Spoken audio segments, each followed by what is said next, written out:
You've probably seen it before. Someone walks into a room, no announcement, no grand entrance, and yet the energy changes. It's not about what they say, it's not about what they wear, and it's definitely not about how many people they know. They don't laugh the loudest. They don't jump into every conversation. They're not scanning the room for approval or trying to be the center of gravity. But still, everyone feels them. Not with noise, not with performance, with presence. There's a calmness in the way they move, a stillness behind their eyes, an energy that whispers, "I'm not here to impress you. I'm here because I belong." And it's not arrogance. It's not coldness. It's just solid, grounded. While everyone else is adjusting their masks, measuring their words, or trying to play the game, this person just is. They hold space without demanding it. They draw attention without asking for it. You notice them not because they're trying to be noticed, but because they've mastered the art of not needing to be. And here's the surprising part. They're not perfect. They're not immune to stress or self-doubt. They get angry. They feel insecure. They have the same human storms inside them that the rest of us do. But the difference? They don't broadcast it. They don't let their emotions drive the moment. They've trained themselves, through life, through loss, through experience, to hold steady, to breathe before reacting, to sit with discomfort instead of flailing in it, to recognize emotion without becoming it. They've made peace with not needing to be understood in every room. They've stopped chasing clarity from people who never saw them clearly to begin with. And because of that, because they've learned to keep their center steady, they walk into rooms like they already know the storm won't touch them. They don't flinch in chaos. They don't crumble under tension. They don't fold at the sight of drama. It's not because they've never been shaken. It's because they've been shaken and learned how to stand anyway. That kind of energy, it's rare, it's real, and it's powerful, not because it dominates others, but because it never lets others dominate it. That's what changes everything. Not force, not noise, not performance, just presence. Unbothered, unshakable, unapologetically at peace. And once you've seen it, once you've felt that kind of power, you don't forget it. Because deep down, part of you knows. That's the kind of calm you want to carry into every room you walk into. That's the kind of strength that doesn't need to prove itself. That's the shift that starts inside and speaks volumes without a single word. We live in a world that reacts. Fast, loud, instant. Someone cuts you off in traffic, you honk. Someone questions your opinion, you fire back. Someone posts a comment you don't like, you type out a reply before you even take a breath.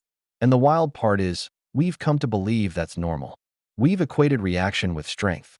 We think whoever speaks first, whoever claps back the hardest, whoever wins the moment, holds the power. But that's not real power. That's noise. Because real power? It doesn't need to announce itself. It doesn't need to perform. Real power is quiet. It's internal. It lives in the space between stimulus and response. It's the pause, the breath, the choice. It's the ability to feel the heat rise in your chest, to feel the sting of disrespect, the tightening of fear, the waves of anger, and still not let it drag you. To know you could lash out, but you don't. Not because you're weak, but because you've mastered something most people haven't. Control. And not the kind of control people chase on the outside. Controlling others, controlling situations, controlling outcomes. This is the control of the self. The rare ability to be the calmest one in the room, even when the storm is inside you. Imagine that power. Not needing to raise your voice to be heard. Not needing to defend yourself to feel secure. Not needing to prove anything to anyone. That's the kind of presence that doesn't beg for attention. It commands respect without asking for it. Because people feel it. They feel the difference between someone who's reacting from insecurity and someone who's responding from a place of grounded certainty. And here's the beautiful irony. The more control you have over yourself, the less control the world has over you. People can say what they want. They can throw shade, spread gossip, question your motives. But if they can't pull you out of your peace, they lose their grip. You stay steady. You stay sharp. You stay you. And that right there, that's what sets you apart in a world obsessed with reaction. Everyone else is playing emotional ping pong. Back and forth. Back and forth. Triggered, triggered, triggered. But you don't play the game. You hold the paddle, look at the table, and walk away. Because you've learned. Just because something demands your attention doesn't mean it deserves it. Just because you feel something rising doesn't mean you have to follow it. Power isn't about dominating the moment. It's about owning yourself within the moment. And when you learn to do that, consistently, quietly, patiently, you don't just change how people see you. You change how you see yourself. You become someone you can trust, someone you can rely on, someone who doesn't crumble when things get hard, but gets clearer, sharper, calmer.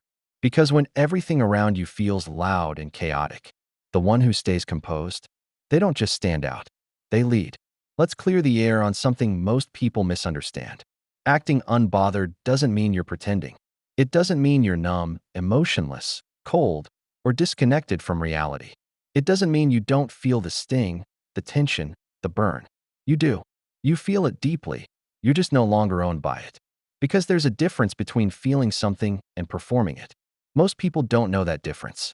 They think strength is about expressing everything out loud, letting it all out, making sure the world knows what hurt, what triggered, what offended, and then calling it realness.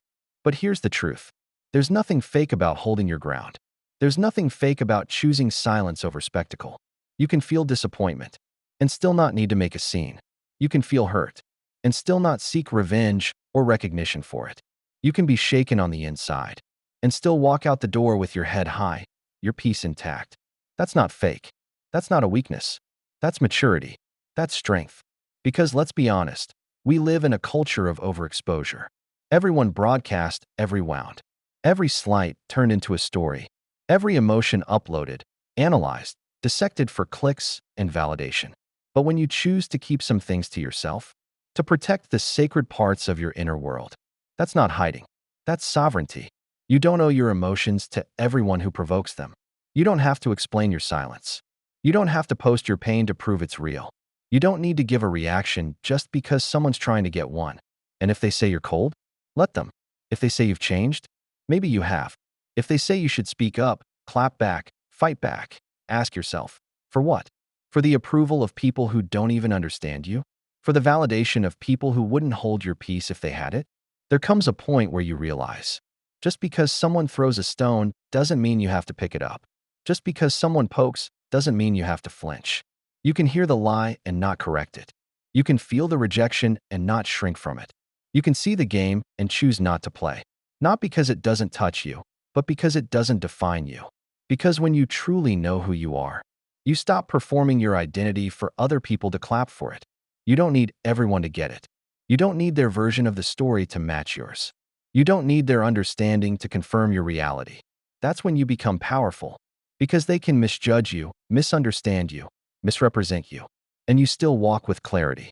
That's what acting unbothered really is. It's not acting at all. It's choosing not to hand over your peace to every opinion that knocks on your door. It's refusing to wear your emotions like a billboard that says, "Here's where I break." It's knowing not everything needs a response, and not everything deserves one. There's always a moment, a single beat in time that reveals exactly who's really in control. It happens fast. Someone says something slick. They raise their tone.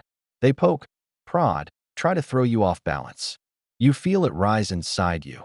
The heat, the urge, the instinct to respond, to match their energy, to defend yourself, to shut it down, to not let them get away with it. It's a moment you've seen 100 times. At work, at home, online. Someone pushes, and like clockwork, the other person pushes back. Snap, clap back, argument. Emotion meets emotion, and now it's a fire. All heat, no clarity. That's the cycle most people live in. Tension creates more tension. One reaction feeds the next. Everything spirals. And most people think that's normal. That's power. That's not letting people walk over you. But here's what they don't teach you. The real win isn't in the reaction. It's in the pause. Because there's a different kind of person, the rare kind, who doesn't take the bait, who doesn't rise to every challenge that's trying to pull them out of character. They feel the same heat. They hear the same disrespect. But they don't flinch. They don't retaliate. They don't escalate. They don't hand over their peace for a few seconds of emotional satisfaction. Instead, they pause. They look the chaos in the eye and stay calm. Not cold, not passive, just calm, clear, still. And in that moment, everything shifts. Because what the other person expected was a fight. What they wanted was fuel. They were counting on your reaction to validate their behavior. But when you don't give it to them, when you just hold, it disarms them. It confuses them. It breaks the loop.